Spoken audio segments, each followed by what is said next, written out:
¿Quieres conocer más de tus impuestos? ¿Saber de tus derechos como contribuyente?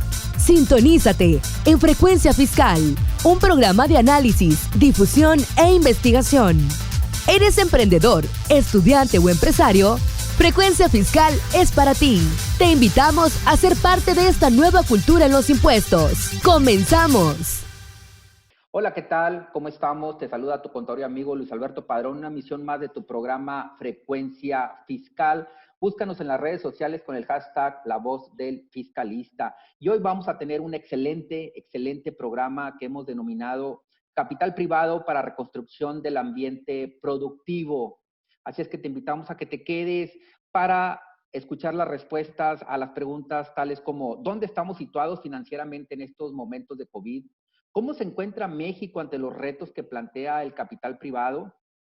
¿Y cómo atraer capital privado como fuente de financiamiento para la reconstrucción en un ambiente productivo? Y bueno, pues recuerda que estás en Frecuencia Fiscal, estamos transmitiendo a través de Frecuencia Tech 94.9 de FM, nuestro correo contacto @padronvillalobos.com y dudas @frecuenciafiscal.com.mx. Y bueno, pues tenemos por aquí como invitado a un buen amigo, Paul Cabello Ordóñez. Muchísimas gracias, Paul, por haber aceptado la invitación hacia este programa y bueno, pues que hayas abierto tu agenda para brindarnos esta charla. Gracias a ti, Luis, y qué gusto saludarte. Para nuestro radio escuchas, Paul, cuéntanos, ¿quién es Paul Cabello? Bueno, pues Paul Cabello es un licenciado en negocios internacionales. Mi origen es de Saltillo, Coahuila. Mi familia es de allá. Yo nací y crecí en Monterrey por trabajo de mi papá. Y particularmente, cuando estudié la carrera, pues me gustaba más la economía que los negocios internacionales. Haciendo un poco de búsqueda en el campo laboral, identifiqué que esta pudiera ser un buen inicio en los conceptos profesionales. Por lo tanto, empecé a trabajar en empresas. Me ha tocado colaborar en empresas pequeñas, en empresas medianas, empresas grandes, multinacionales, despachos de fusiones, de adquisiciones. Y hoy en día me toca, en conjunto con unos socios, liderar un despacho que se llama Andersen Gugán y es una firma de estrategia operativa con capital de riesgo. Perfecto. Bueno, pues entonces estamos ante una personalidad y vamos a entrar directamente, si te parece, al tema del día de hoy que hemos denominado, insisto, capital privado para reconstrucción del ambiente productivo. Primeramente, antes de entrar al tema del capital privado, porque nos escuchan estudiantes, amas de casa y diversas radioescuchas, ¿cuál sería, así de manera muy práctica y en un lenguaje coloquial, la diferencia entre capital privado y capital público? Perfecto.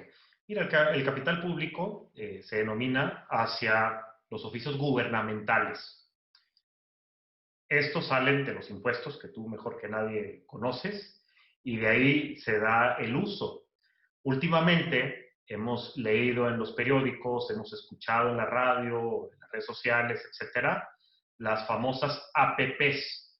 Y APPs, lo que es asociación pública y privada, que es donde se combina el capital público derivado del gobierno con la iniciativa privada. Estos hacen sociedades y generan proyectos de gran medida de infraestructura para coadyudar a las necesidades de la sociedad. Entonces, la parte del capital público deriva de gobiernos y el privado es sobre personas físicas o morales, de los cuales invierten su capital, su dinero, para crecer su patrimonio.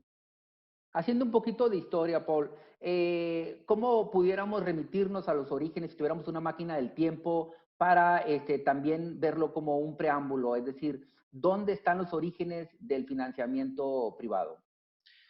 Mira, Luis, es importante la pregunta que mencionas, dado que a veces hay que echar a andar la mente a los básicos para conocer y vaticinar un poco de lo que nos espera a partir de esta etapa en la que vivimos.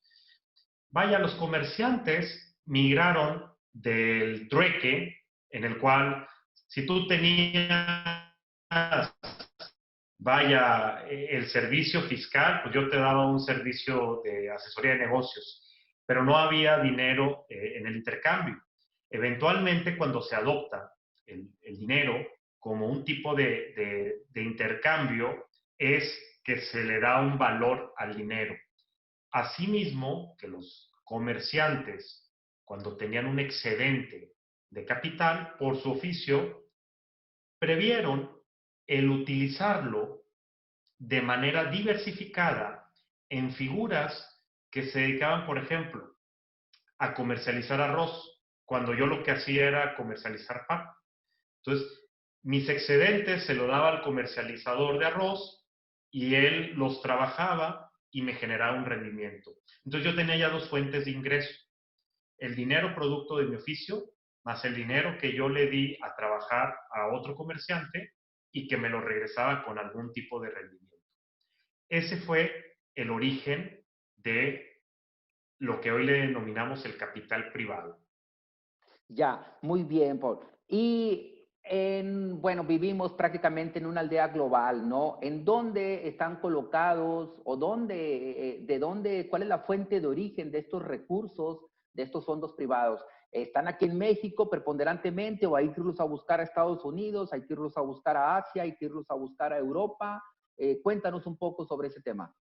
Mira, definitivamente el capital está en todos lados. Sí hay algunas sedes que se denominan los centros de alta distribución del mismo capital. En Estados Unidos, principalmente, concebimos a Nueva York como la capital del dinero, pero si nos movemos hacia Europa, encontramos que en Reino Unido, Londres, se vuelve una sede de alto dinamismo del tema del capital, pero también otra de las situaciones que nos hemos topado en esta prácticamente uso exponencial de los mercados de capitales es Asia.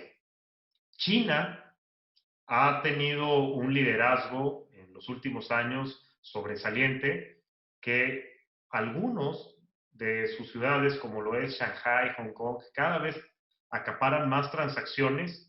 ¿Y qué decir, por ejemplo, de los Emiratos Árabes Unidos, con Dubái, que también se vuelve un ícono para estas transacciones? Total, están por todos lados, hay nuevos actores, hay nuevos apetitos de inversión, y es muy interesante cómo se ha dado esta dinámica y México, qué lugar ocupa en este centro de capitales.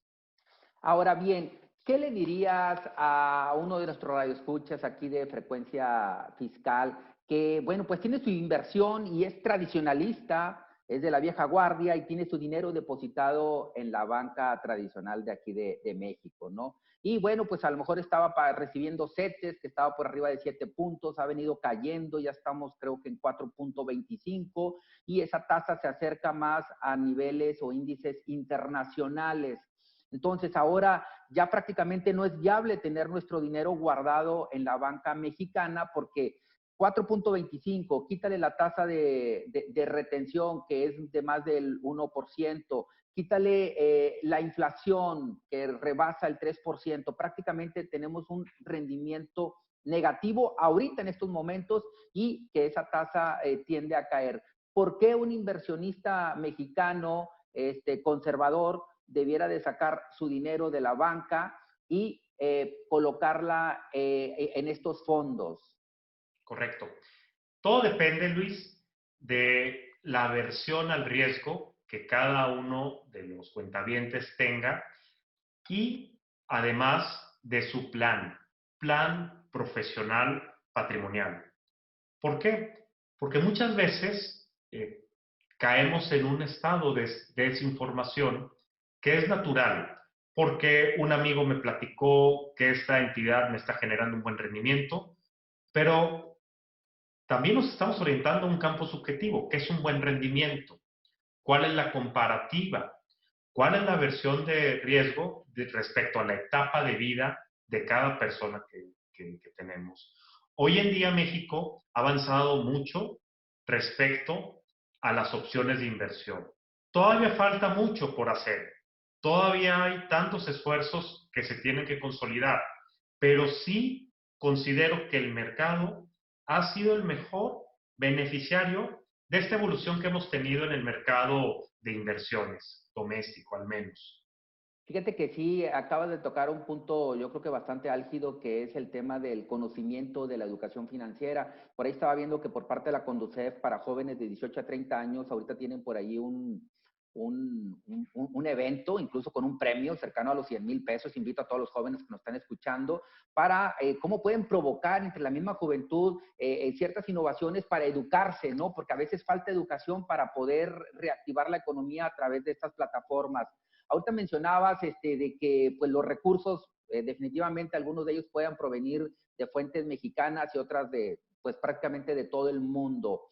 Pareciera para una empresa que requiere financiamiento, ¿cuál sería el mecanismo para acceder a este? Porque también recientemente, por ejemplo, un cliente que estaba queriendo adquirir una bodega, bueno, cercana a los 10 millones de pesos, le toca la puerta a un banco mexicano, dice, ¿cómo no? Te presto, pero te presto una tasa del 12.5%. O sea, es una cantidad ligeramente alta, con demasiadas restricciones y demás, y todavía déjame lo reviso. ¿Qué pudiera o cuál sería el mecanismo para aquellos empresarios que nos están escuchando y decir, oye, esto es para mí porque lo veían muy lejano y solamente exclusivo de la gran empresa? Sí, yo lo separaría en dos niveles. El primero es las instituciones que pudieran llegar a proveer financiamiento o inversiones de capital, inclusive hasta un híbrido. Y en el segundo nivel, pudiera considerar los vehículos existentes. Entonces, si nos vamos al primer nivel, donde estaríamos hablando de qué instituciones se pueden explorar. Lamentablemente, Luis, y eso lo vemos pues prácticamente diario en la firma, es que llegamos en un proceso reactivo. Necesito el capital para el siguiente mes, necesito el capital para el cierre de año, y pocas veces se da en un origen proactivo. No está mal, simplemente es entre mayor cultura financiera podamos obtener, más planificación podremos adecuar en nuestras opciones.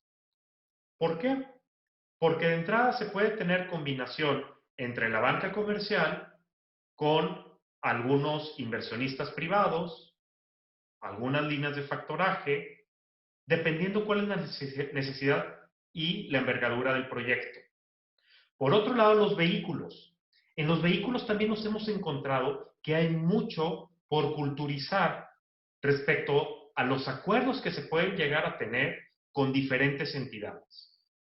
Si nos vamos a la banca tradicional, pues sí, definitivamente radica más en contratos establecidos, a lo mejor por temas de competitividad, unos te dan mejores condiciones que otros, mayores plazos, etcétera, etcétera. Pero las tasas tienden a ser muy parecidas.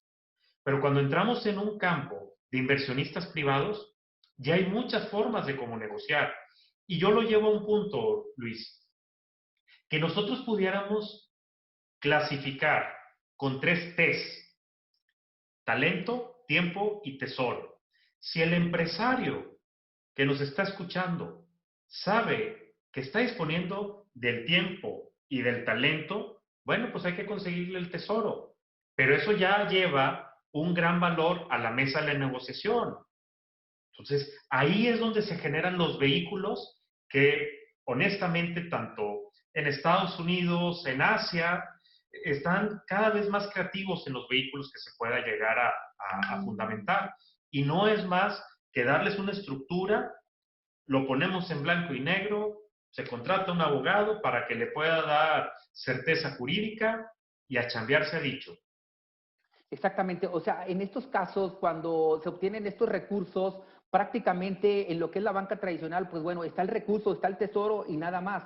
Pero en el caso de este financiamiento privado, pues hay un acercamiento todavía más, ¿no? Yo creo que muchos de ellos exigen estar, por ejemplo, y dime tú si es lo correcto, pues un asiento en el Consejo de Administración o ingresar como accionistas o ingresar como acreedores.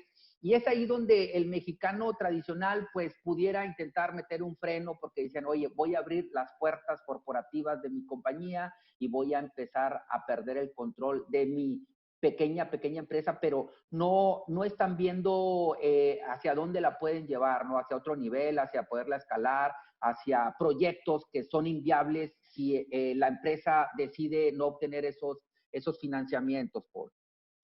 Sí, qué interesante lo que mencionas, porque a veces tendemos a esclavizarnos al corto plazo. A largo plazo, que es donde cualquier ser humano queremos aspirar, pues también habría que planificarlo. Y estos vehículos, o algunos de ellos, que se originan para tener un crecimiento acelerado, pues dicho crecimiento no te va a llevar menos de 3 años. En 5 años se puede encontrar una especie de consolidación de lo generado del año 1 al año 5 y en el quinto empieza a consolidar, para que en el año 7 o al 10 ya estés buscando ejecutar una salida a ese capital que creyó en el empresario, que entendió el modelo de negocio y que le apostó junto con el riesgo inherente al crecimiento de dicha empresa a cambio de un rendimiento mejor del que encuentra en los instrumentos tradicionales. A ver, Paul, ¿qué preguntas entonces se tiene que hacer una empresa antes de intentar acceder a un financiamiento de esta naturaleza? O sea, ¿qué receta debiese de tener preparada? Porque, bueno, pues los inversores van a cuestionar, como dices tú, oye, ¿cuál es tu versión de corto plazo? ¿Cuál es tu versión de largo plazo? ¿Cómo estás estructurada corporativamente? ¿Cuáles son los riesgos, las deudas que ya tiene la empresa de manera previa? Para que, bueno, pues el radioescucha que pudiera ser empresario y que pudiera estar en esta situación, quisiera una especie de check-up así de manera muy fresca y sencilla y decir, oye, pues yo paso la prueba, ¿verdad? Ya tengo, o me llevo esto de tarea, ¿verdad? Claro, antes de contestar esa pregunta y que pudiera ser una guía, me permito contar una breve anécdota de una de las figuras que marcó un precedente en este oficio. Él, hijo de padres inmigrantes italianos, se estableció en California y viendo las necesidades que tenían los inmigrantes en la región, decidió emprender un banco que financiara proyectos productivos. Y su estilo de diligencia era conocer a la persona que le iba a financiar, cuál era su conocimiento técnico sobre el negocio que tenía, que quería crecer o que iba a emprender, y a partir de ahí se hacía un acuerdo, se le financiaba y eventualmente se tenía su retorno. Estoy hablando de Amadeo Giannini. Él fundó el Bank of Italy y haciendo este tipo de gestión, posteriormente prácticamente se convirtió en lo que hoy llamamos el Bank of America. Entonces, esa diligencia de entender el negocio no la debemos de perder. Creo que ahora más que nunca la debemos de tener latente a quienes nos toca estar del lado del capital, pero también a la contraparte, saber cuál es la información básica que cualquier entidad de inversión quiere tener clara. Con esto respondo las preguntas. Número 1, ¿cuál es la razón de ser de la compañía? Eso es bien importante, porque al final del día, la pandemia nos ha traído grandes retos, pero uno de ellos es la capacidad de adopción de este nuevo ambiente. Entonces, si no tenemos claro cuál es la razón de la empresa, hacia dónde nos vamos a tener que adaptar. Hay que ser flexibles, pero la flexibilidad se da si conocemos perfectamente las esquinas de nuestro cuadrado y a partir de ahí es que vamos prosiguiendo el rumbo de la navegación. Número 2, ¿cómo nos diferenciamos en el mercado? ¿Cuál es el distingo? Que eso es también bien importante, porque un distingo lo puedes llegar a tener, pero la competencia te lo va a querer clonar. Entonces tienes que estar invirtiendo constantemente para tener una diferencia, siempre poniendo al cliente como eje central de tus soluciones. Entonces, esa es una segunda pregunta que valdría la pena. Y protegiendo, ¿no? Esos derechos, invenciones, patentes, marcas, porque como dices tú, cualquier persona te las puede intentar tomar. Adelante. Totalmente. Y vaya, cada uno maneja un inventario diferente. Va desde la relación que tienes con los proveedores, tu gente, los procesos, la tecnología que se invierte en la empresa. Vaya, todo puede ser un diferenciador siempre y cuando le generes eficiencia a tu cliente, le generes las mejores prácticas y sobre todo certidumbre de a lo que te comprometas cumplir. Otra de las cuestiones que también es básico, el nivel de replicabilidad y escalabilidad de tu negocio. ¿Por qué? Los inversionistas difícilmente van a buscar algo de corto plazo. Hay miles de opciones para llegar a un corto plazo. Lo que ellos quieren es una evolución natural del modelo de negocio por el cual están entrando. Y eso nos lleva a requerir un estado de replicabilidad y escalabilidad. Si eso se da, las economías de escala, que hoy son costos difíciles de sortear, pero luego se van haciendo más llevaderos, porque el negocio está creciendo y casi en una base orgánica de lo que se empezó al inicio. Por último, el último detalle es pues hacer unas proyecciones financieras, porque nos ha pasado que llegan muy definidos los empresarios, los emprendedores, con estas preguntas que acabo de comentar, pero no saben cuánto pedir. Entonces dice el inversionista, bueno, está perfecto, ¿y cuánto es lo que necesitas? Carambas, esa no la tengo, la estudio y la regreso. Pues no se vale. ¿Por qué? Porque al final de cuentas es el punto más relevante de la conversación. Sí, ciertamente, o sea, como dicen, oye, ¿y para qué y en qué vas a hacer la inversión, no? Porque a veces no queda claro. Están tratando de vender, pues sí, esa escalabilidad, esa proyección, pero no queda claro el recurso en qué se va a invertir y bueno, por ahí pudieran surgir algunos problemas. ¿Nos pudieras contar así de manera muy breve algún caso actual de alguna empresa que tenga esas características de escalabilidad? Digo, yo entiendo que las empresas hoy en día de tecnología prácticamente fueron las menos maniatadas por este tema de la pandemia. Cuéntanos así también de manera muy breve, ya se nos está terminando el programa, de cuáles fueron las empresas, los sectores que fueron pues impactados, ¿verdad? Por este tema de la pandemia, que pudiéramos decir que todos, pero pues no es cierto, varios de ellos incluso pues sufrieron unos incrementos estratosféricos por ahí en sus indicadores financieros. Totalmente. Mira, uno de los sectores más golpeados es el de bienes raíces. Por el mismo confinamiento, esto ha tenido un impacto muy severo. Nada que no se pueda resolver, pero llevará tiempo. Por el otro lado, uno de los ganadores ha sido el de logística, sobre todo lo denominado la última milla. Ha tenido un repunte, carambas, bastante positivo, que también nos lleva a otros bemoles que no teníamos considerado, como por ejemplo la regulación en la vialidad para las motocicletas. ¿Por qué? Porque hoy en día están las motocicletas en todos lados y eso es un indicador de cómo ha crecido el nivel de logística y la parte de última milla. Entonces, si eso le aderezamos con la parte tecnológica, que son todas estas empresas que hacen posible que la persona que pida domicilio le llegue a tiempo y en las óptimas condiciones su producto, pues olvídate, estaremos viendo un repunte en la economía, al menos en esas industrias. Bueno, pues estamos abordando el tema de capital privado para reconstrucción del ambiente productivo y tenemos como invitado a Paul Cabello Ordóñez.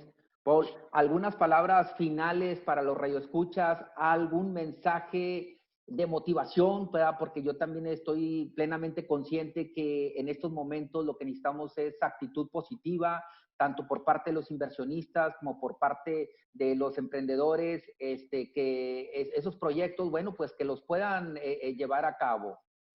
Sí, totalmente, Luis. Lo que pudiera yo compartir es desde la parte que nosotros nos toca hacer en términos de conversaciones todas las semanas con entidades de inversión en Estados Unidos, en Europa, en Asia, en Sudamérica, y hay fe de que nos vamos a recuperar de esta situación. Considero que a todos aquellos empresarios que hoy le pueden tener un poquito más nublado el panorama, siempre hay opciones, siempre habrá alguna manera. Claro, conlleva algún tipo de sacrificio, conlleva algún tipo de adopción de nuevos hábitos, pero siempre hay forma de salir adelante. Nosotros como firma hemos estado innovando en ciertos programas que le denominamos soluciones de capital, donde podemos hacer diagnósticos muy sencillitos, un check-up, por así decirlo, muy ejecutivo, pero que nos pueda tener una claridad de dónde estamos situados en términos de capital. Y a partir de ahí, buscar opciones para que esto no se lo lleven solos de tarea los empresarios. Hay entidades que continuamente nos están pidiendo proyectos. Así que, ánimo, yo lo quisiera resumir en 4 puntos. Muy importante que aún y con todas las cuestiones que estamos viviendo, no se nos olvide la visión.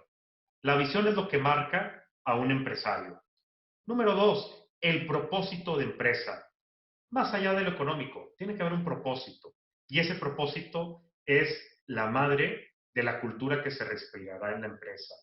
El legado, ¿no? El legado prácticamente claro, de la empresa o de la persona. Claro, definitivamente. El que sigue son los principios rectores y que de estos principios esté el equipo de trabajo. Bien importante, equipo de trabajo y trabajo en equipo, porque no solamente es tener un equipo de trabajo. Bueno, si no trabajan en equipo son muy bonitos individuos, a lo mejor contraponiéndose. Y eso un inversionista lo ve, porque tiene que mitigar el riesgo a través del talento permeado en la organización. Y eso cuesta. Cuesta tiempo, cuesta paciencia, cuesta dinero, pero vale la pena. Y al final del día es tener congruencia con lo que acabo de comentar en la operación diaria de la compañía. Eso yo lo quisiera poner sobre la mesa, Luis, a todos los que hacen el favor de escucharnos y que si en un momento dado requieren algún tipo de segunda opinión, alguna cuestión de canalización, sin ningún tipo de costo, cuenta con nosotros, nos los canalizas, que si escucharon tu programa, tengan por seguro que les vamos a apoyar. No sé si nos puedes dejar algún correo electrónico como medio de contacto, Paul. Sí, claro, es Paul, con P de Pedro, paul.cabello@ag-mx.com. Listo, bueno, pues yo me quedo con esta última frase que refería, ¿no? De equipo de trabajo o trabajo en equipo. Hay equipos de fútbol que cuando salen a la cancha simplemente dejan de ser un equipo y llegan al fracaso. Bueno, pues te damos las gracias por haber estado aquí en tu programa Frecuencia Fiscal. Esperamos que nos puedas atender en una segunda sesión. Creo que es una charla que da para más y más en estos tiempos de COVID. Nuevamente un abrazo a la distancia, Paul. Muchas gracias, Luis, y saludos a todo tu auditorio. Bueno, esto fue Frecuencia Fiscal. Se despide el contador Luis Alberto Padrón. Nos vemos hasta la próxima. Esto fue Frecuencia Fiscal. Te invitamos a seguirnos sintonizando todos los viernes de 2 a 2:30 de la tarde.